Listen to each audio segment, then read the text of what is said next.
There comes a moment, quiet but mighty, when the narcissist realizes you're not coming back. Not stalling, not holding out, not waiting on some miracle of change. No, you're gone. Soul gone. And that shakes the very bones of their illusion. See, the narcissist never really wanted love the way you understood it. They didn't want partnership, they wanted power. They didn't long for connection, they craved compliance.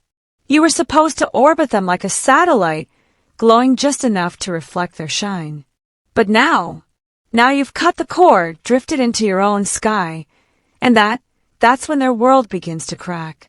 Maybe there was a time when you danced that exhausting dance, calling, explaining, asking, hoping. You gave grace, tried peace, even offered them a chair at the table of closure.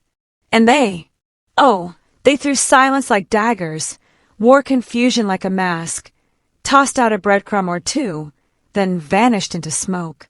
Because to the narcissist, silence isn't absence, it's ammunition. A mind game, a trap. But you, blessed soul, you did the unthinkable. You stopped replying. You stopped bleeding out explanations. You started breathing, laughing again. Not for show, real joy, real peace. And you didn't ask for permission. And that's when they felt it. Not your rage, that would have fed them. Not your pain, that would have thrilled them. No, what pierced them was your indifference, your absence, your holy silence. When the source of their supply stops flowing, when the emotional buffet shuts down, they don't know how to eat.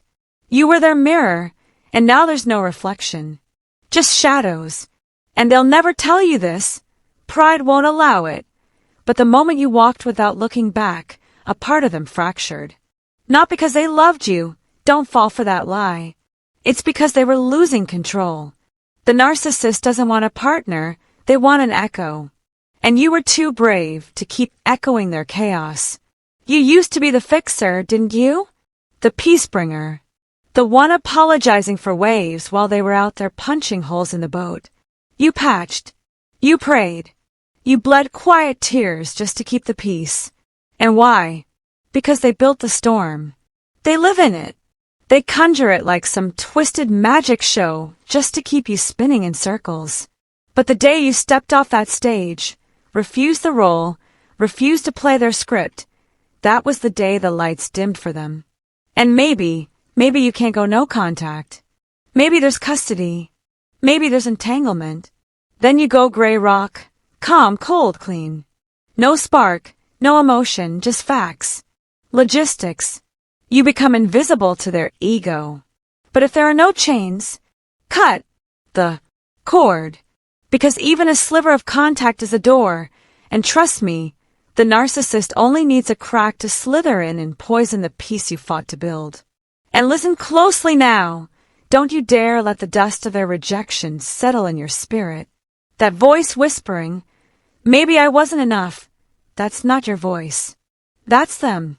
That's the ghost of their manipulation, still trying to haunt your light.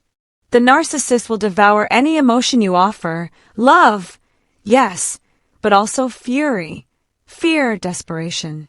They drink your tears like wine. They'll poke just to see if you'll scream, because your pain tells them they still have power. So when you walk, heart pounding, knees weak, but you still walk. Oh, they feel it. When you carry your groceries through grief but still make it home, when you post that smile that isn't painted on but blooming from real healing, they feel it, deep, and it terrifies them. Because that smile says, you're no longer my God, and that is a revelation they can't stomach. Maybe once you sought closure, longing for a real conversation, truth between adults. But truth was never their goal. Their goal was control. Always was. And now you've taken back the keys to your peace. No more chaos. No more questions. No more turning your heart into a battlefield for someone who doesn't even know how to love. They pretend not to care, walking with that smug grin, broadcasting silence like it's some trophy. But underneath, they're unraveling. Because here's the truth they'll never admit. Narcissists are allergic to being forgotten. They need to be wanted like lungs need air. And when that need isn't met, when your name doesn't pop up, when your voice doesn't chase them through the void, they begin to suffocate. Quietly, desperately, and sometimes, oh, the audacity, they'll come back. Not with apology, but with confusion. Why haven't you called? They ask. Read that again. They abandoned you, and now they're offended that you didn't chase after them. That's how upside down their logic is. In their mind, you're the one who let go. But you know better now. You see the playbook. You see the strings and the smoke and the mirrors. You see that they weren't your salvation, they were your storm. And now you're done begging for breadcrumbs when you were born to feast. This isn't their story anymore. This is the beginning of yours. Now let's talk about those silent moments, the ones the narcissist thinks they can weaponize like emotional landmines. Oh, they love the stillness, not because it brings peace, but because they think it makes you squirm. But something shifts when their phone buzzes, and it's not you. That stings. It hits like a cold wind through a cracked window. Even if they blocked you, even if they swore they'd never reply, part of them still needed it to be you. Because to the narcissist, attention is air, and your silence is suffocation. They don't want love, they want leverage. Not connection, control. What they crave isn't your heart, it's your attention. Your emotion, your devotion. It's not affection they're after. It's proof they still live rent-free in your spirit. So when you cut the cord, when your name disappears from their feed, when your face no longer lights up their story views, when your voice stops echoing in their inbox, that's when it hits. And trust me, it hits hard. No, they won't admit it. They'll slap on a dozen plastic smiles, act unbothered, post as if they're flourishing. But behind closed doors, they're scrolling like addicts in withdrawal, refreshing that screen, hoping the jackpot hits again. But it doesn't, because you stopped playing. Now here's the brutal truth. The most poisonous thing they ever sold you wasn't their charm or their lies. It was the story they kept drilling into your soul, that your greatest desire was simply to be with them. That if you worked harder, bent more, forgave faster, then you'd finally be worthy of their love. That belief. It's a slow-acting poison, dressed in the costume of romance. And the second you start to see through it, the second you taste freedom and realize you don't need to chase crumbs anymore, the whole house of cards comes crashing down. You were never the desperate one. You were never the burden. While you were questioning if you were too much, the narcissist was terrified you'd realize they were never enough. They needed your need. They fed on your longing. Your desire gave them identity. But when you walked, when you chose healing over history, that illusion shattered. Some of you, you've already stepped out. You've gone silent, not in anger, but in resurrection.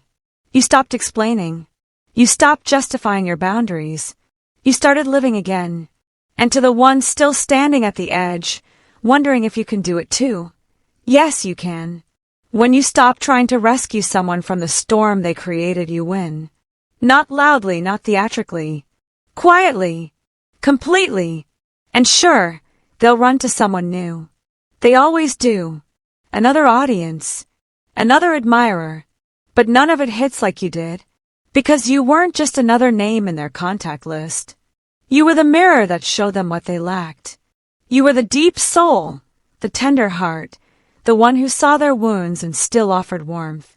And that scared them to death. You may wonder, late at night, was I the downgrade? Did they find someone better? That question doesn't come from truth. It comes from trauma, from years of being measured by someone who changed the measuring stick every day.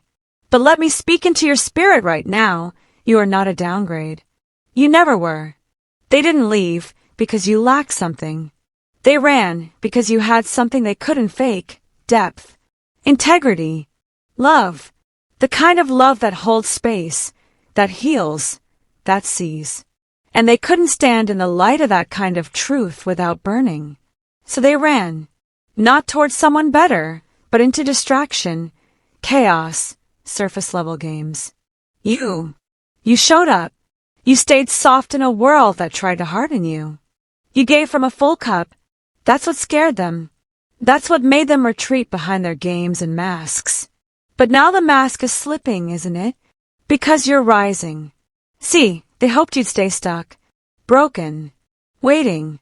They wanted you scrolling, wondering, wishing. But you didn't give them that power. You stopped bleeding for someone who never learned how to heal. And now they feel the void, not because they miss love, but because they miss control. Narcissists don't mourn relationships, they mourn power over people. The ones they target. Empaths. The feelers. The fixers. The fierce and faithful.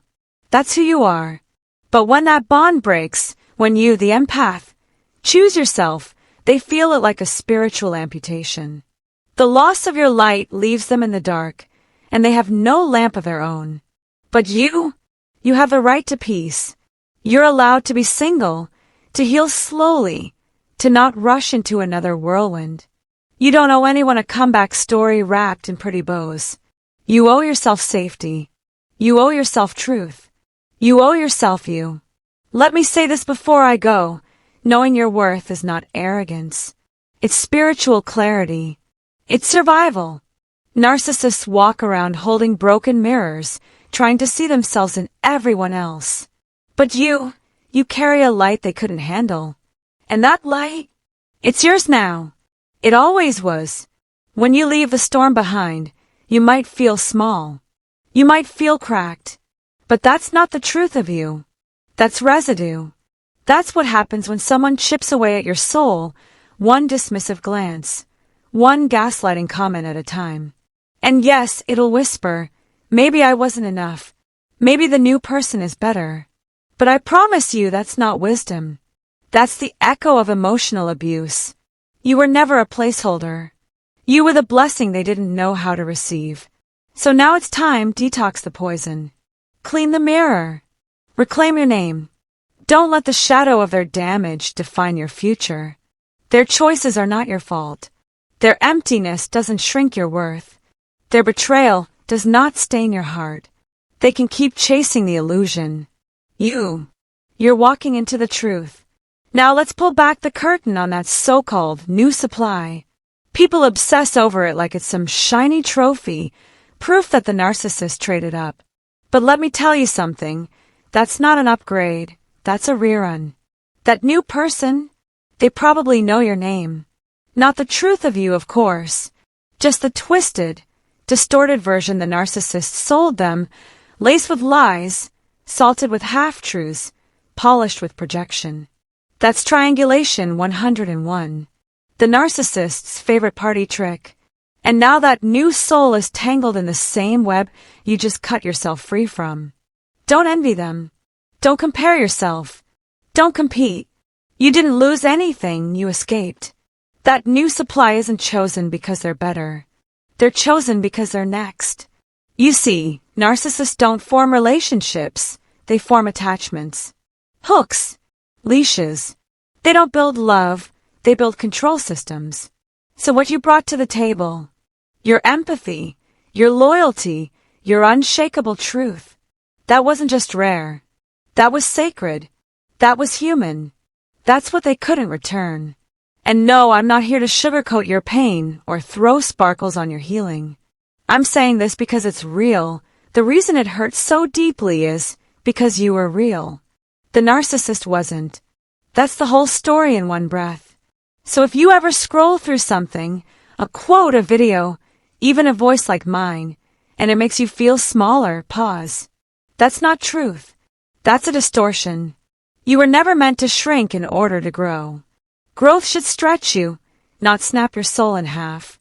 This isn't about assigning blame anymore. It's about stepping into clarity. It's about remembering who you were before they bent your heart into a shape that fit their emptiness. And more than that, it's about becoming more than that. Wiser. Sharper. Free. There comes a turning point in the journey, after the gaslighting, the confusion, the mind games, where your questions start to shift. You stop asking, why did they do this to me? And start asking, why did I let them stay so long? And that right there, That's your awakening. That's the birthplace of healing. Because it's not just about walking away, it's about waking up. When you finally realize that you bring value to every room you enter, that your presence was never the problem, that your love wasn't excessive but extraordinary, you begin to rebuild. Brick by brick, day by day. And from that moment on, building self-worth isn't optional anymore, it's survival. It's sacred, because narcissistic abuse doesn't just break hearts, it steals identities. It rewrites your internal narrative until you forget how to breathe unless they're holding the pen. But now the pen's in your hand. Whether they ghosted, discarded, or confused you until you couldn't see straight, the smartest, most powerful move you'll ever make is this: walking away on your terms. No drama, no performance, no explosion. Just truth. Just release. Leave them in the chaos they cultivated. Let them sit with the silence they once weaponized. And don't you dare mistake their silence now for serenity. Oh no, your silence. That's a siren. It roars louder than every scream they try to pull from your throat. When you stop watching, when you stop reacting, when your name no longer dances across their notifications, that silence becomes a reckoning. And yes, they'll hate it. They'll twitch. They'll poke. They'll play weird games just to see if you'll crack. But you won't, because you've already made it through the wilderness they left you in. You don't owe them a second performance. You've earned your way off that stage. No contact isn't some cold strategy, it's a declaration. A prayer whispered from the center of your soul. I'm not playing this game anymore. And the longer you walk this road, the more light you find. The clearer it all becomes. Because peace, real peace, was never supposed to come dressed in chaos. And when the narcissist finally spirals, when they feel the absence of control like a hole in their chest, that's when they'll feel what they always feared most: irrelevance. But you'll feel something better. You'll feel free. So if this message lands in the heart of someone still stuck, still spiraling, still asking if they're the crazy one, hear me now, you're not. You're not broken. You're not a downgrade. You're not some leftover love. You are waking up. You are healing. And that makes you a threat to every narcissist who ever thought you'd stay in their shadow.